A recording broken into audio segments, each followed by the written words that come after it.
This is Goddess of Science Physics, and I'm Mrs. Bolvin. And today we are going to talk about collisions. Awesome. Okay, so when objects collide without some sort of external force acting on the objects, the net momentum before the collision is equal to the net momentum of the objects after the collision.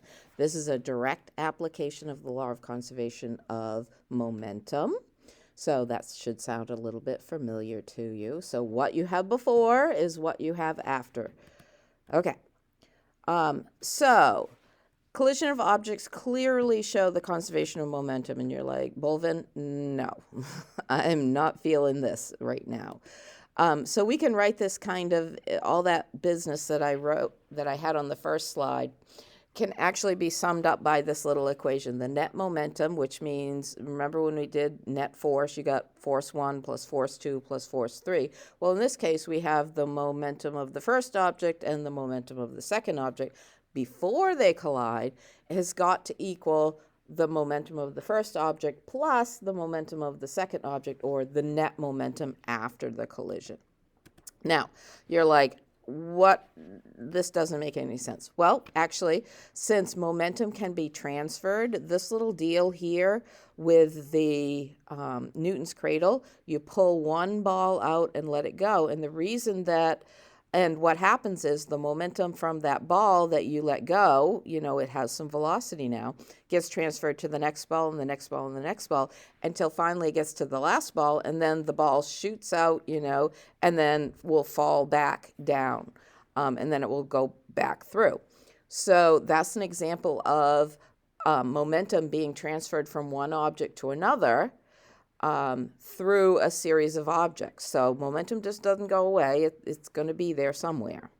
So there's a couple of different kinds of collisions we need to talk about. One of the most common is called an elastic collision, and you probably, if you've ever seen anybody play pool or billiards, this is like a classic elastic collision. So you have the cue ball hits, you hit the cue ball, that cue ball has some velocity, some momentum, if you will, and it rolls into a ball that doesn't have any velocity, it's just sitting there. And then after that collision, sometimes the cue ball will keep moving, so it still has some of its momentum, but the ball that was stationary is going to move somewhere, so it now has some of that original cue ball velocity, if you will. So the momentum of the two balls before they collide has to equal the momentum of the two balls after they collide. So what happened here is momentum got transferred from the first ball to the second ball. Okay. So in elastic collision, objects collide without being permanently deformed and without generating heat. Now you're like, I don't really care about that, and you're probably right, because that's not the most important part.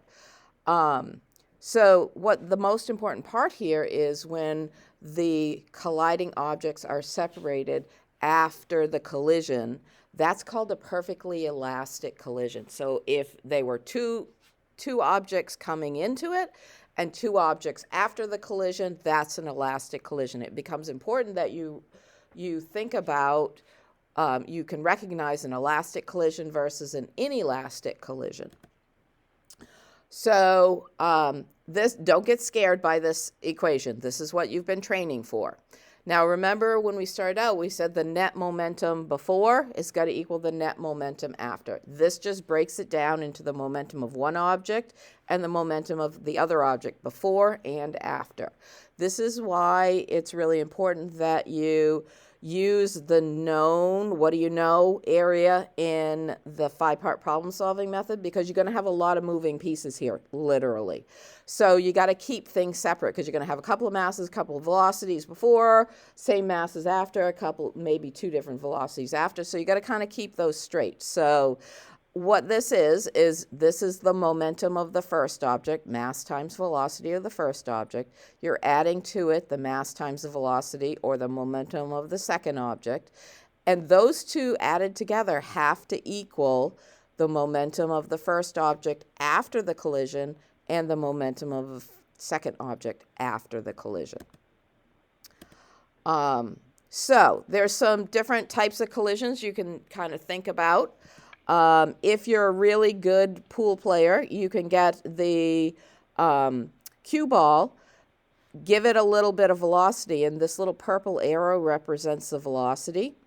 And when it hits a ball that is stopped, then what happens is, if you're really good at pool, the cue ball will stay right there, and then the new ball will run off with the same velocity as the cue ball had.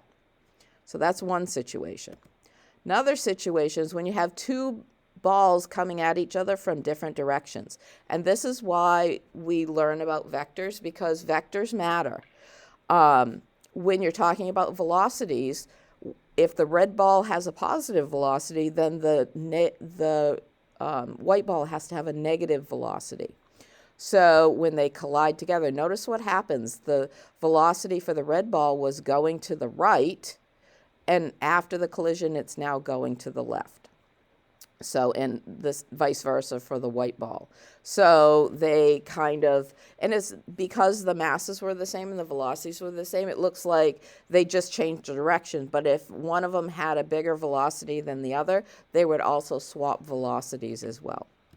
The third situation is when you have two balls moving in the same direction and they collide. So you got a fast ball and you got a slow ball. And and this is kind of cool, because notice the size of the vector on the fastball and the size on the small ball. After they collide, the red ball has crept up on the white ball and has hit it, and now it's transferred its velocity to the white ball, and its velocity is much less. It's the same velocity as the white ball had before. Okay, the other kind of collisions, which are more, I like them a lot better, are inelastic collisions. And when colliding objects become distorted or generate heat during the collision, it now becomes an inelastic collision. And you're like, okay, great. It just means if it becomes out of shape or it generates some heat, but that's not necessarily the most important part. We'll get to that in just a second. So the momentum conservation holds true even if it's an inelastic collision, because it's a law.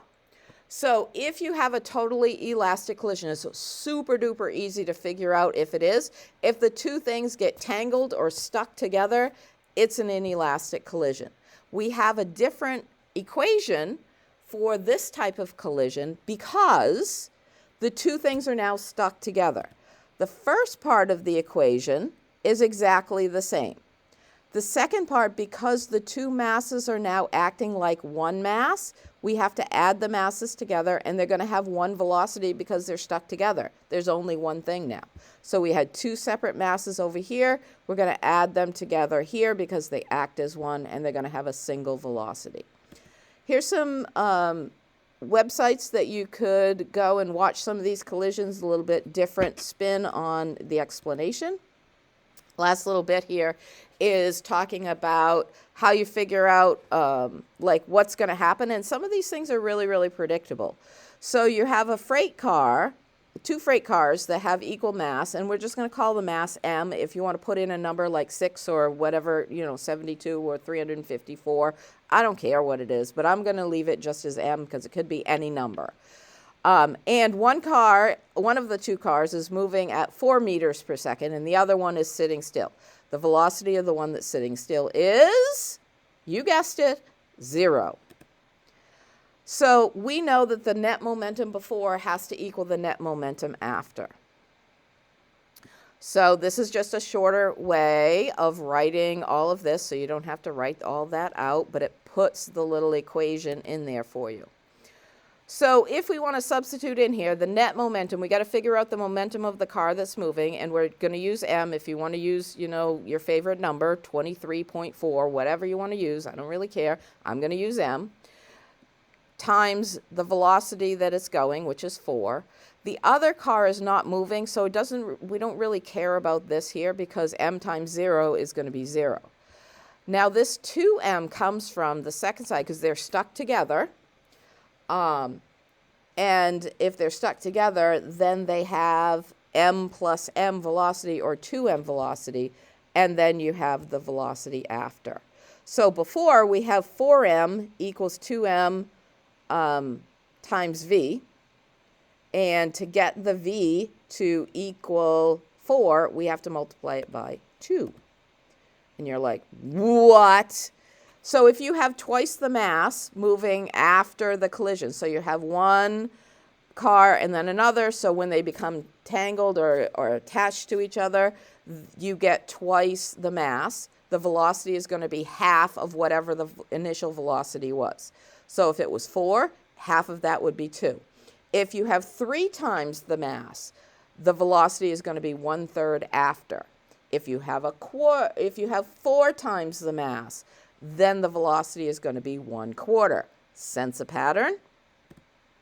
So back to our problem, the velocity after is half of the 4 meters per second or 2 meters per second, and it's going to be going in the same direction as the velocity was before. So if it was moving to the right, it's still moving to the right. Okay, that's a lot of information. Go back and review if you need to. Thanks for joining me. Have a good day.